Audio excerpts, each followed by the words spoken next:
welcome back to World Crisis Radio. Remember, keep up with everything at Tarpley.net, and even more so in these hectic times, my Twitter feed, Webster Tarpley at Twitter. These come out, well, if not on the hour, they come out pretty close, at least on the days when a lot is happening. So we got this ideological crisis, right? People get bewildered. Who's the enemy? We've had a decade of Islamophobia propaganda, and now they're showing you these guys in eastern Libya yelling Allah Akbar, and they're supposed to be the good guys. What's going on? And of course, the right wing freaks out in the obvious ways. Stalin could do that because he had totalitarian control, right? The Pravda would, with a straight face say, down with Hitler one day and then long live the Nazi Germany the next day under the auspices of the Hitler-Stalin Pact. But you can't really do that in the Western world, at least so far. So there's that going on, right? And that means that the official ideologies are a little bit in crisis. Great chance for people to intervene if you have a program, and I do. And please look at the top of Tarpley.net. You'll find a 5-point program, how to deal with the depression. Remember, the overall guidance is turn the imperialist destabilization into a destabilization of imperialism. And how do you do that? With economic program, with the Wall Street sales tax, with the seizure of the Federal Reserve, with a multi-trillion-dollar infrastructure program to create 30 million new productive jobs here in the United States. We have the answers. We have the tools that they need to win that mass strike in Wisconsin and in the other frontline states now in the wake of the Ash Wednesday ambush out there in Madison, Wisconsin. But just a couple of other points on the general situation. Other color revolutions are being prepared. One of the most dangerous, Belarus. Take a look at that Belarus on the map. Poland in the west and Russia in the east. Suppose you have an attempted coup, really the continuation of an attempted coup against President Lukashenko of Belarus. They already tried this about 10 days before Christmas last year. And in some ways, the opening gun of the current destabilization wave after the WikiLeaks document dumps was Belarus. And they tried a color revolution in Belarus, and Lukashenko cracked down, despite the fact there were 7 candidates running against him, and they had access to TV, and they only got 20% of the vote, so no confidence in them. And then he basically shut them down. So that's really the beginning. Italy remains under heavy attack, Berlusconi. And again, it's not because of the things that people may think. It's because of the Berlusconi-Putin relation and the South Stream pipeline. China, right? There are attempts to export this stuff all the way to China. There are attempts to foment the same thing in Iran. I mentioned Indonesia. That is the latest from WikiLeaks. They're attacking Indonesia. Macedonia, we have reports that the government of Macedonia has taken the Belarus path. In other words, they have preemptively shut down some funding conduits for funding a color revolution in their country. So this is now worldwide, right? This reaches everybody. Nobody is immune to this.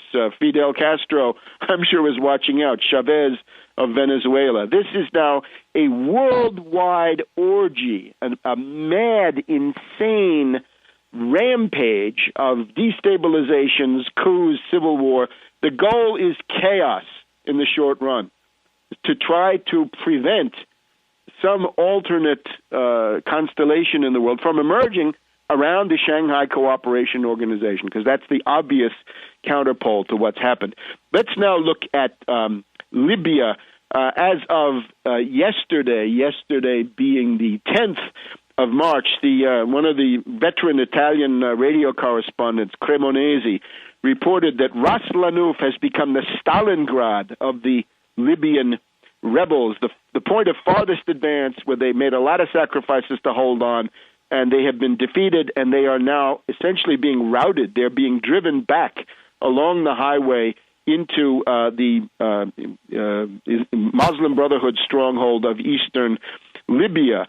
So it's a Stalingrad. That's extremely interesting. That's from Corriere della Sera, which is a pro-U.S. organ. Even on CNN, Ben Wiedemann says basically that the rebels are a rabble in arms. They have no training. They have no discipline.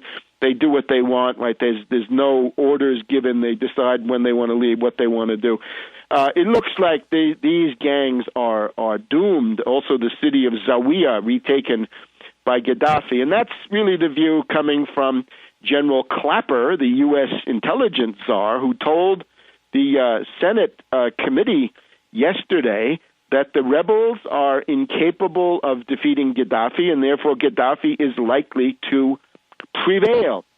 Remember that Secretary Gates of the Pentagon, a Brzezinski man, has said we don't want to have a land army in Asia, Africa, or the Middle East, and he's also said, don't kid yourself, a no-fly zone starts with a bombing campaign of several days to a week to blow up essentially all the airfields, fighter planes, radar, missiles, and so forth. Gaddafi has got mobile missiles that you're not going to get, so there would be some surprises, and he may have some anti-ship missiles that you don't want to find out about. So it's obvious that there is significant institutional resistance inside the U.S. government against the lunatic idea of a new Bay of Pigs, because that's what it is, a new Bay of Pigs from the U.S. point of view. The second phase of the Bay of Pigs that you never saw, because Kennedy said no.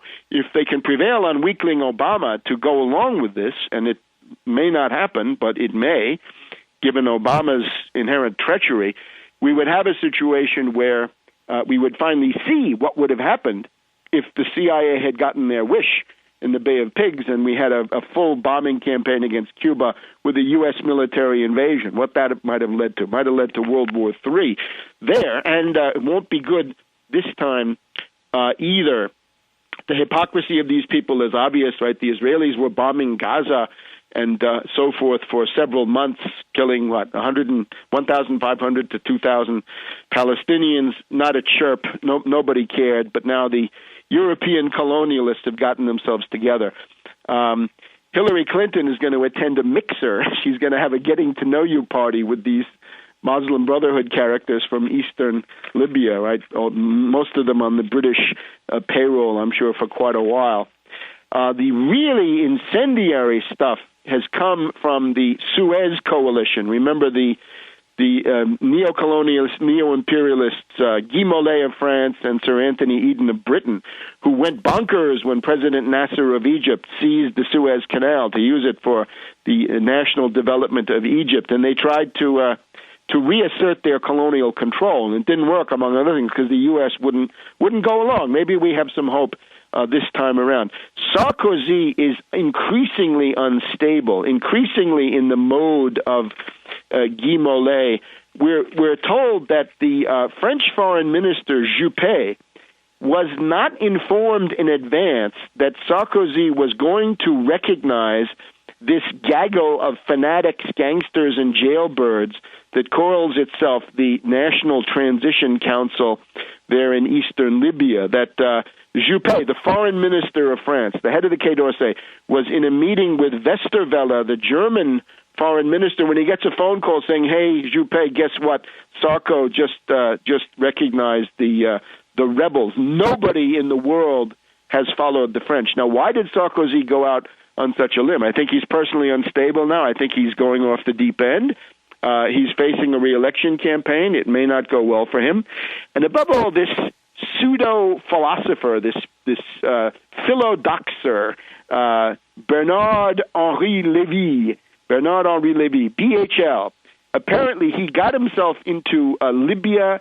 He got himself into cahoots with these characters in eastern Libya, and he prevailed on Sarkozy. He influenced President Sarkozy to make this idiotic call, and this was then backed up by threats from Sarkozy that, if necessary, France alone would begin airstrikes into Libya. Now, he went way out on a limb.